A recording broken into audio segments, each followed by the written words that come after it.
Hi gang! In this video, I'm going to show you how to make rhinestone symbols so you can add sparkle to your flats. Before we get started, I'd appreciate if you support my channel with a like.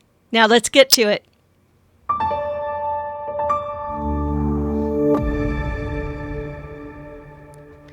Let's start by drawing a rhinestone. I always like to draw my little detail elements next to a flat so I can make sure to get the proportions correct. We're going to zoom in very close and start by drawing a circle. With the ellipse tool, hold your shift key and click and drag a little circle. We're going to make sure our stroke is 0.25 with no fill right now. With the pen tool, I'm going to draw a straight line that's a little bit longer than the circle. Now we can select the line and rotate it.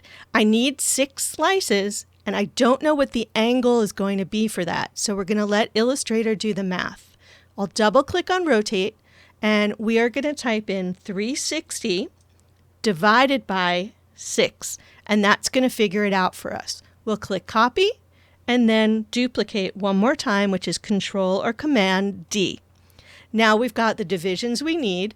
We're going to select everything and align center, center. Then we're going to go over to Pathfinder, divide, and we're ready to draw the next piece.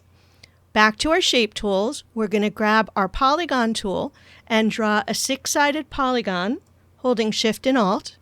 That is going to be the center of our rhinestone. And let's zoom in a little closer so we can take a better look at it. Now for this particular one, we want the corners of this to align with the little segments we drew. So what we're going to do is select it, click R for rotate, and then click and drag on your page until it rotates into place, just like that. And we need to fill this with white.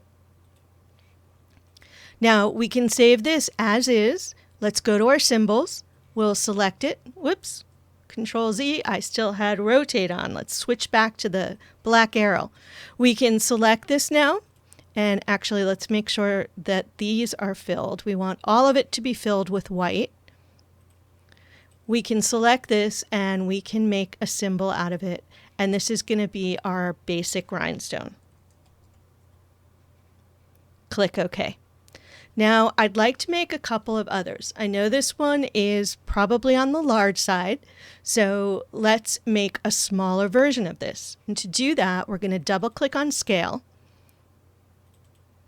And we're going to make sure that we're on uniform and scale, strokes, and effects is checked. So let's try making this maybe 75% and click OK. Now we have a smaller rhinestone, and we can also make a symbol out of that one. We'll call this one small. Now that takes care of basic white rhinestones, but I like to make my rhinestones in such a way that I can change color. So let's do that to this rhinestone and then save it again.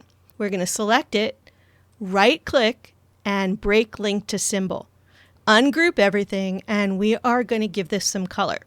I'm going to click on the upper left and also the center, and we're going to make this a very light gray.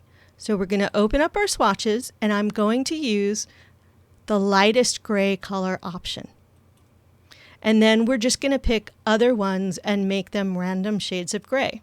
I usually make this one my darkest shade, so we'll go back up here and maybe about that dark, and then I just kind of randomly pick other shades of gray to kind of simulate the facets of a rhinestone and give it some depth. Now we've got a range of grays selected.